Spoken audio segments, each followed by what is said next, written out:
السلام علیکم ورحمۃ اللہ وبرکاتہ۔ آج ہم پڑھیں گے تختی نمبر 16 لفظ اللہ کا قاعدہ۔ قاعدہ یہ ہے کہ لفظ اللہ سے پہلے زبر یا پیش ہو تو لفظ اللہ کے لام کو پر پڑھیں گے، اور اگر زیر ہو تو لفظ اللہ کے لام کو باریک پڑھیں گے۔ مثال کے ذریعے ہم اس کو سمجھتے ہیں۔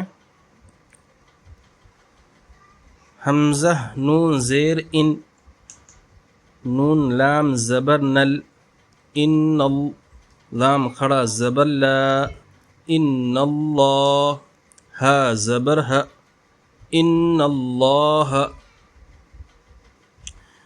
یہاں آپ دیکھ سکتے ہیں لفظ اللہ سے پہلے زبر ہے، اس لیے ہم اللہ کے لام کو پر پڑھ رہے ہیں۔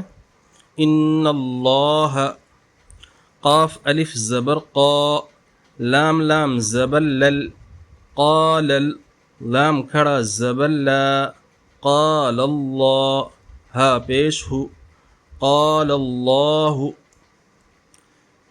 سین زبر سا، میم زیر می، سمی، عین لام زبر عل، سمیع لام کھڑا زبر لا، سمیع اللہ ہا پیش ہو، سمیع اللہ۔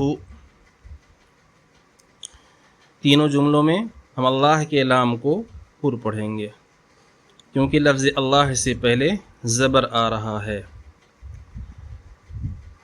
ہا پیش ہو، دال واو پیش دو، حدو، دال لام پیش دل، حدود لام کھڑا زبر لا، حدود اللہ ہا زیر ہی، حدود اللہ۔ یا پیش یو، را یا زیر ری، یوری، دال لام پیش دل، یرید لام کھڑا زبر لا، یرید اللہ ہا پیش ہو، یرید اللہ۔ خا لام زبر خل، قاف لام پیش قل، خلق لام کھڑا زبر لا، خلق اللہ ہا زیر ہی، خلق اللہ۔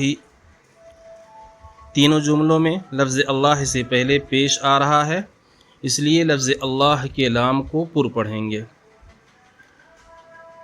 با زبر با، لام لام زیر لل، بلل لام کھڑا زبر لا، ہا پیش ہو، بل اللہ۔ دال یا زیر دی، نون لام زیر نل، دی نل لام کھڑا زبر لا، دین اللہ ہا زیر ہی، دین اللہ۔ حمزہ میم زبر ام، را لام زیر رل، امر لام کھڑا زبر لا، امر اللہ ہا زیر ہی، امر اللہ۔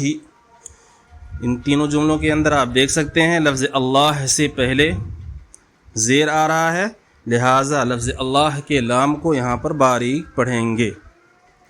السلام علیکم ورحمۃ اللہ وبرکاتہ۔